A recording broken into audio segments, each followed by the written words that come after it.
इसकी ही बात करते हैं। अब आज से आप लोगों के पास क्रमबद्ध तरीके से ज्योतिष से शिक्षा से संबंधित पाठ आता रहेगा। आप लोग उसको अध्ययन करते रहें। अब कोई भी परेशानी हो तो किसी न किसी माध्यम से आप पूछ सकते हैं। सबसे पहले तो हम ये कहना चाहेंगे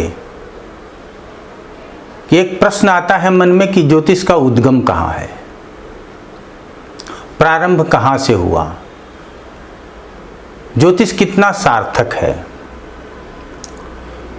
तो सबसे पहले कहेंगे कि ये वेदांग है, वेदों का छठा अंग कहते हैं। और जब ये वेदांग है तो इसके सार्थकता में कोई प्रश्न चिन्ह नहीं लगता।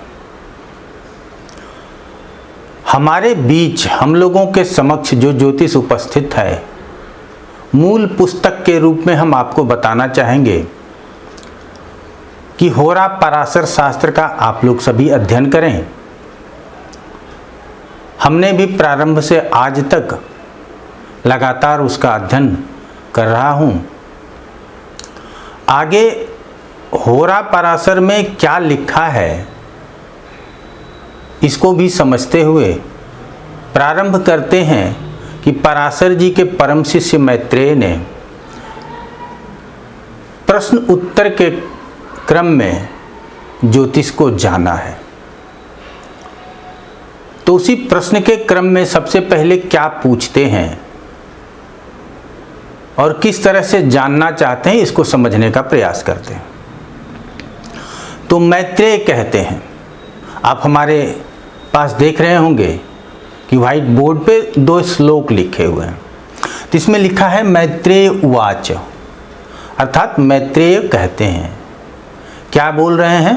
कहते हैं भगवन।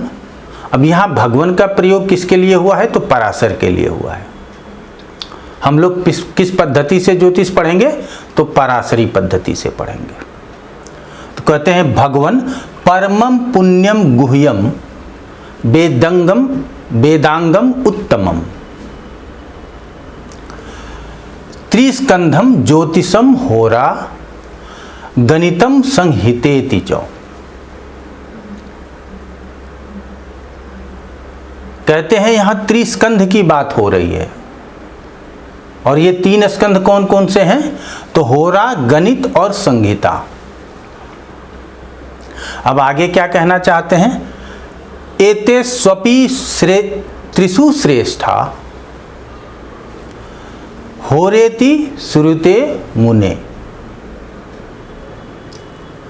कहते हैं इन तीनों में से जो परम श्रेष्ठ है वो होरा पराशर है। आप उसके विषय में मुझे बताइए, हमको उसकी जानकारी चाहिए। तो हम सभी भी इसी श्लोक से आगे बढ़ते हुए और ज्योतिष को समझने का प्रयास करते हैं। तो सबसे पहले ये समझते हैं कि ये जो 3 स्कंधों की बात की गई है, इसमें होरा को सबसे श्रेष्ठ माना गया है। क्यों? क्योंकि ये मानव कल्याण के लिए है। अब मानव कल्याण के लिए है तो हम सभी जानते हैं कि ईश्वर ने मानव रूप में ही सबसे खूबसूरत सृष्टि में मानव को प्रतिस्थापित किया है। और मानव के संदर्भ में ही हमारा समूचा ब्रह्मांड चलता है और उसके कल्याण के लिए ही सारे कार्य होते हैं। जल की बात हो, वायु की बात हो, अन्न की बात हो, प्रकृति की बात हो, धूप छांव की बात हो, विशेष रूप से इसका लाभ मनुष्यों को प्राप्त होता है।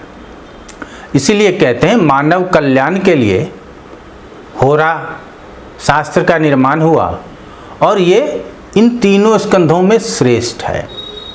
अब ये जो 3 स्कंध हम लोगों को बताए गए हैं इसको समझते हैं। तो होरा को हम लोगों ने समझा। अब गणित की बात करते हैं। तो गणित में सबसे पहले क्या कहेंगे कि होरा को हम तभी समझ पाएंगे जब गणित की बात होगी। अब गणित से पंचांग निर्माण से लेकर के ग्रहों का निर्धारण आपकी लग्न क्या होगी, राशि क्या होगी, लग्न कितने अंश का होगा, ये सब कुछ गणित के ऊपर निर्भर करेगा। तो हम लोगों ने को सबसे पहले होरा की बात करनी है। आप साधारण शब्दों में यदि समझें तो होरा का अर्थ ही फलित ज्योतिष है।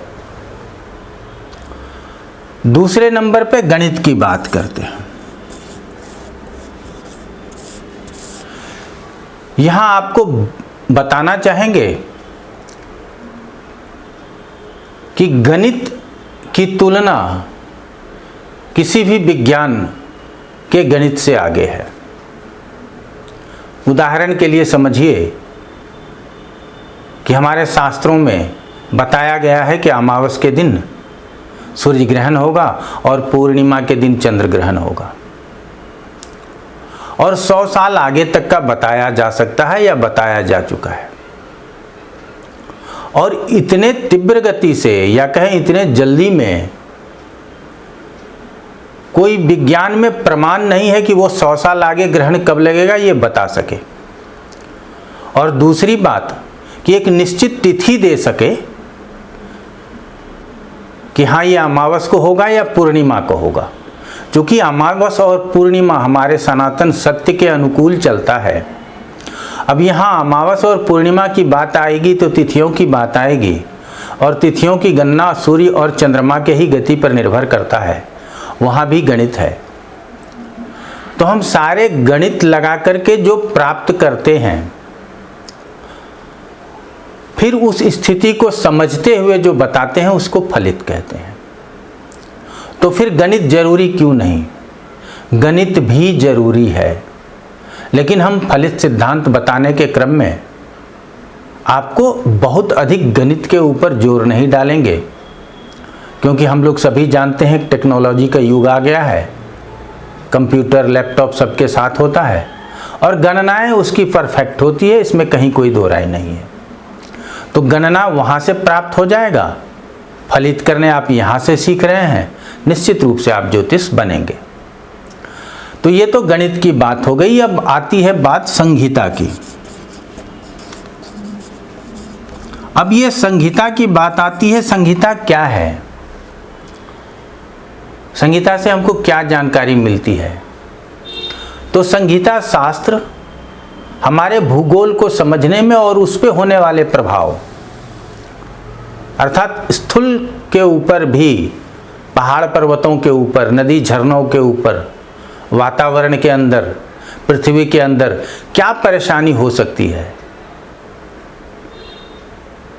बहुत बड़े मास लेवल पे क्या परेशानियां आ सकती हैं, इन सब की जो जानकारी मिलती है।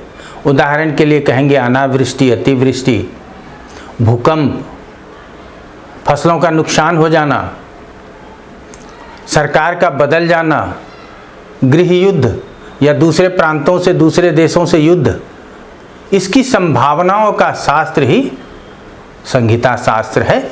इसको समझना चाहिए। सबसे पहले तो हम आपको कहना चाहेंगे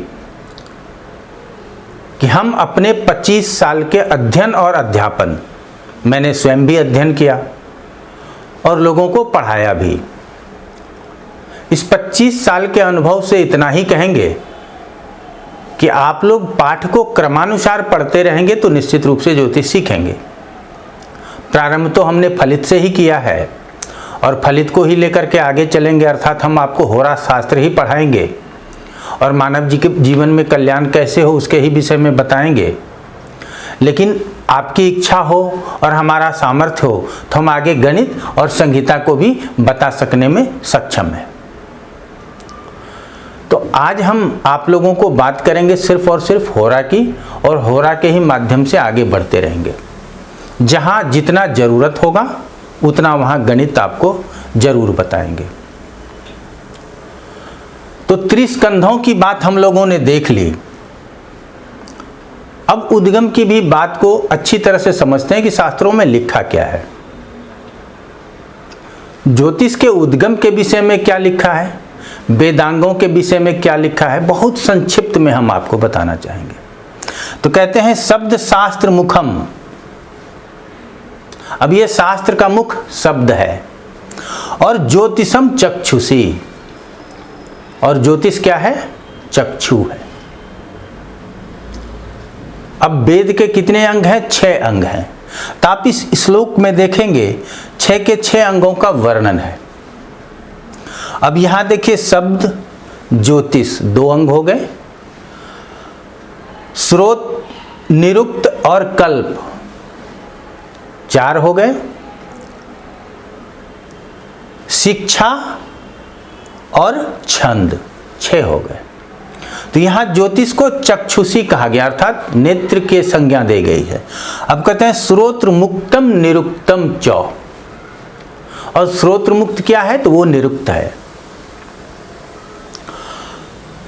कल्पः करो, और कल्प कर है, हथेली है हमारा। उसके बाद कहते हैं या तो शिक्षास्य वेदस्य, अब शिक्षा वेदस्य सा नासिका, अब शिक्षा वेद की नासिका है। उसके बाद कहते हैं पाद पद्मम द्वयम छंद, ये जो हमारे 2 पैर हैं, इसको जो वेद के पैर हैं उसको छंद कहा जाता है, ऐसा ही हमारे विद्वानों ने कहा है। तो यहाँ ज्योतिष को क्या कहेंगे हम? चक्षु। इस चीज को आपको अच्छी तरह से समझने की जरूरत है। तो ज्योतिष वेद का चक्षु है। अब ये सार्थक है या निरर्थक है, ऐसा हम नहीं कह सकते। कहते हैं वेदों से परे कुछ है भी नहीं, और वेदों की निंदा करने वाला कोटि वर्षों तक नरक में वास करता है। तो हम यहां कहेंगे कि ये वेदों का चक्षु है, ये 6ठे अंग के रूप में प्रतिस्थापित है। और चक्षु अर्थात आंख के बिना, नेत्र के बिना जैसे हमारा जीवन संभव नहीं है, वैसे वेदों की सार्थकता भी संभव नहीं होगी। आज से हम लोग ज्योतिष पढ़ना प्रारंभ करेंगे, आगे धीरे धीरे समझेंगे कि ज्योतिष को कैसे जाना जाता है, कैसे सीखा जाता है। अच्छी तरह से हम आपको यहाँ बता देना चाहते हैं। धर्म और अध्यात्म की बात कभी अलग से करते रहेंगे, लेकिन धर्म से परे कुछ है नहीं। हमारा धर्म सनातन धर्म, जिसमें जीने से लेकर के मरने तक और हमारे कर्म का जो विधान है, कोई भी ऐसा प्रश्न नहीं जिसका जवाब हमारे वेदों में नहीं है। तो संशय न करते हुए हम आगे बढ़ते हैं। और हमारे वेदों में सिर्फ और सिर्फ यही समझाने का प्रयास किया गया है कि ये प्रकृति त्रैगुण संपन्न है। अब ये त्रैगुण क्या है? आप सभी जानते हैं, सतोगुण, रजोगुण और तमोगुण। हम सभी ज्योतिष के भी माध्यम से इसी 3 गुणों को समझने का प्रयास करेंगे। और ये भी जानते हैं कि 5 तत्वों से हमारा शरीर बना है।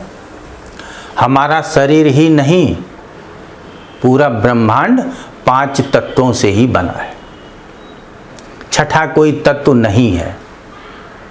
अब ये त्रैगुण की बात करते हैं तो यहाँ हम थोड़ी सी विज्ञान की चर्चा कर लेते हैं। हमारे ऊपर प्रहार होता है, हमारे धर्मों के ऊपर प्रहार होता है, हम सबको सहज स्वीकारते हुए, और फिर आपको प्रेरणा देते हैं कि आप आविष्कार करते रहें, खोज करते रहें। अंत में निर्णय वही होगा जो हमारा वेद कहता है। परमाणु सबसे छोटा कण है, उसके भी जब टुकड़े किए गए तो 3 ही टुकड़े प्राप्त हुए। अगर उसकी व्याख्या करें तो वही रजोगुण, सतोगुण और तमोगुण। अब इस पे हम बहुत अधिक नहीं आप लोगों को बताना चाहेंगे। आगे हम कहेंगे कि अवतार प्रकरण में भी हम आगे पढ़ेंगे इसको, और उसको अवतार प्रकरण में आपको अलग से बताएंगे। जैसे कहते हैं ना कि सूर्य से परमात्मा अंश प्राप्त करके रामचंद्र जी अवतरित हुए थे, तो इसको हम अलग से लेंगे। तो हमारा कहना है कि ज्योतिष हमारे शास्त्रों से जुड़ा हुआ है, ये टोने टोटके का इतिहास नहीं है। इससे आप लोगों को बचाना है, इसीलिए सीधा ज्योतिष सिखाने का हम प्रयास कर रहे हैं। आगे आप लोगों के लिए दूसरे दिन कक्षा प्रारंभ होगी। आज के लिए बस इतना ही। धन्यवाद।